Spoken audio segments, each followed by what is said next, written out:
വെച്ചാല് ആ ഭാര്യയ്ക്ക് ഇഷ്ടപ്പെടാത്ത സാധനം കഴിച്ചില്ല. പക്ഷെ ആ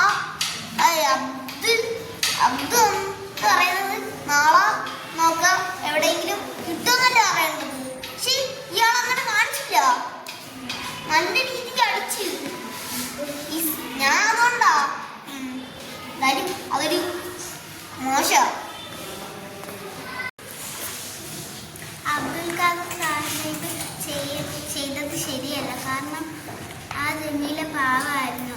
എല്ലാവർക്കും ഓരോരോ ആഗ്രഹങ്ങളുണ്ട്. പുഴ നീന്തി കൊണ്ടുവന്നത് ശരിയാണ്, പക്ഷെ ഇങ്ങനെ ചെയ്യാൻ പാടില്ലായിരുന്നു. ഓരോരുത്തർക്കും ഓരോരോ ആഗ്രഹങ്ങൾ ഉണ്ട്. പക്ഷെ നീന്തി കൊണ്ടുവന്നതൊക്കെ ശരിയാണ്, എന്നാലും ഇങ്ങനെ ചെയ്യാൻ പാടില്ലായിരുന്നു. എൻ്റെ അഭിപ്രായം എന്ന് വെച്ചാൽ ആ ഭർത്താവ് അങ്ങനെ ചെയ്യാൻ പാടില്ലായിരുന്നു.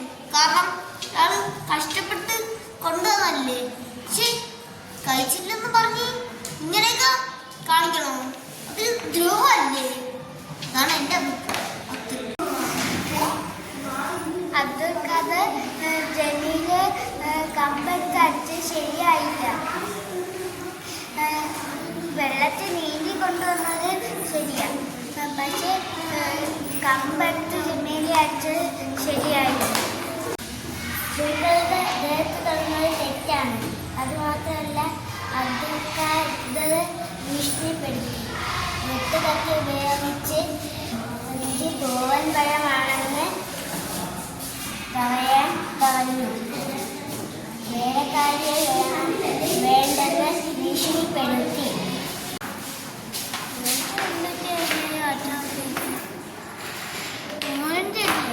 പറയാൻ പാടില്ല, പാവം കുട്ടിയില്ല. ഭാര്യനെ അടിച്ചത് ശരിയായില്ലായിരുന്നു. പൂവമ്പഴം എന്ന് പറഞ്ഞ് ഓറഞ്ച് തിന്നിപ്പിച്ചതും അടിച്ച് കഴിപ്പിച്ചതും ഒന്നും ശരിയല്ലായിരുന്നു. എനിക്ക് പറയാനുള്ളത് വെച്ചാൽ ഭർത്താവ് ചെയ്തത് തെറ്റായി.